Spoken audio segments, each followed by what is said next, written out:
Thank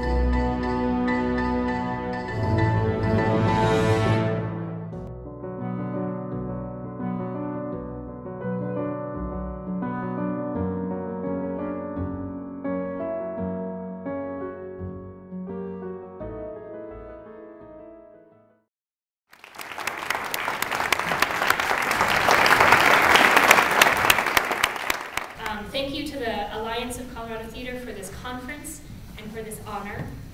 Our days of teaching can often seem endless. Last spring, I left my home in Denver at 5 a.m., met my students for a Theater for Young Audiences tour at 6 a.m., taught, attended meetings, taught some more. Mary and I figured out who should be in our program for the next year over dinner, and then I went to a production in the evening. And finally, my day wrapped up around 10:30.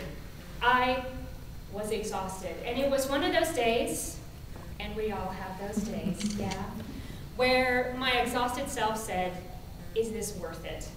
I'm done. And then quickly, before I left UNC, I went to go check my mail real quick, and I got the letter saying that I had been nominated for this award.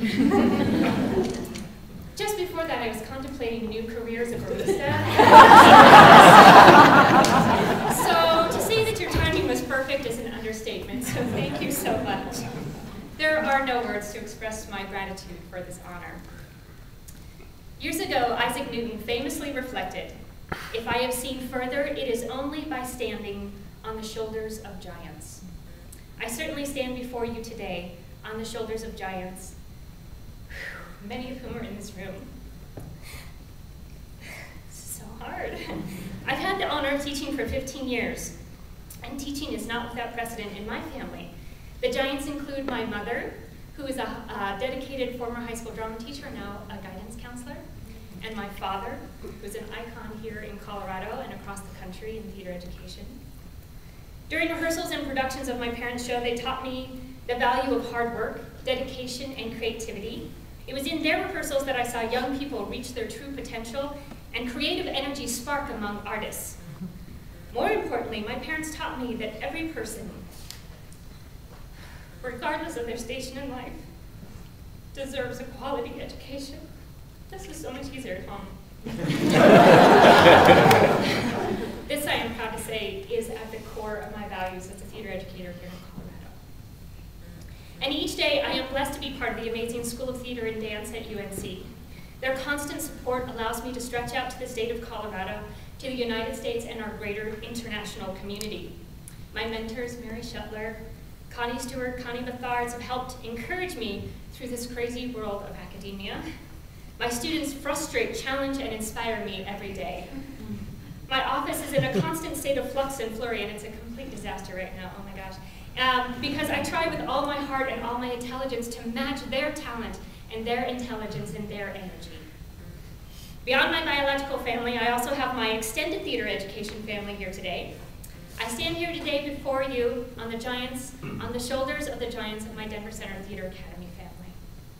It's no accident that I'm being given this prestigious award here in this building. This is and always will be my artistic and educational home. In 1998, I came to this very building just to watch a class or two, because I kind of heard they were good at this theater education thing, so whatever, I'll go watch one Saturday afternoon. And at the end of those classes, by the end of the day, I had a new job. I had a new path dedicated to quality theater education here in Colorado, and new lifelong friends. A special thank you to Tam, Daniel, Hillary, Allison, Lawrence, and many others for your mentorship and for continuing to collaborate with me through these years. Enough about the past. Where are we now? In my world of theater education at UNC, much like many of the universes where you all live, I work tirelessly to create meaningful arts experiences for our students and young people in our community. There certainly have been days when I literally wanted to throw the towel in, when a school district refuses to have a 1-hour play come to their low-income schools because of difficulties with curriculum standards, and they can't let kids out of an English or a math classroom for 1 hour. There are the days when you hear the flippant comment that puts down teachers as if we are somehow less than. When funding and hours and energy have just been exhausted and you just don't have the energy to fight the fight anymore. We all have our own struggles, day in and day out. And yet, despite these challenges, in every single theater classroom I go into, or every program I go to observe, I am overwhelmed by the amount of talent and dedication. Us theater people, for all our flaws, we are a passionate people. We know that we create safe, creative spaces in our schools where students are accepted for exactly who they are.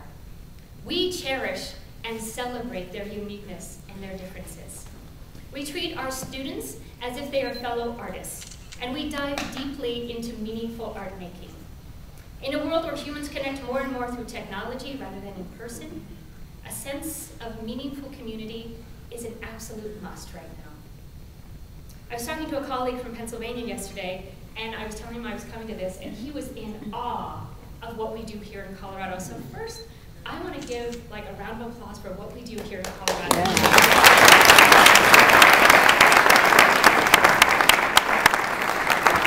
Between thespians and between ACT and everything else that we have nationally and internationally, we are really, really amazing. And I love going around the country and telling people and bragging, honestly, about how great we are here in Colorado. So I encourage you to take a moment this weekend to truly celebrate this. Find a mentor while you're here. Thank them. Find a mentee. Check in on them. Sometimes hearing the simple words, "You're amazing," or "How you doing?" or "I am so proud of you," can be the very thing that helps them to continue through. Is there any way that you can help them on the next stage of their journey? When thinking of where we are on our journey, I can't help but remember the wise words of another giant, Abigail Adams. She's the artistic director of People's Light and Theater Company near Philadelphia. She said, "I'm often asked why we do so much work with children instead of simply producing plays. It seems clear to me that there is a deep connection between children and artists. They both want to discover the truth, to imagine the impossible, to delight in the now, and to name what is beautiful. As we listen to the news and struggle with our own families, careers, and communities, there's an urgent need for our children and our artists to take these journeys of discovery together. I am truly honored to take this journey of discovery with all of you. I am humbled by the passion, drive, and intelligence of my students on a daily basis, and I am eternally grateful for the giant shoulders I proudly stand upon today. Thank you. Wow.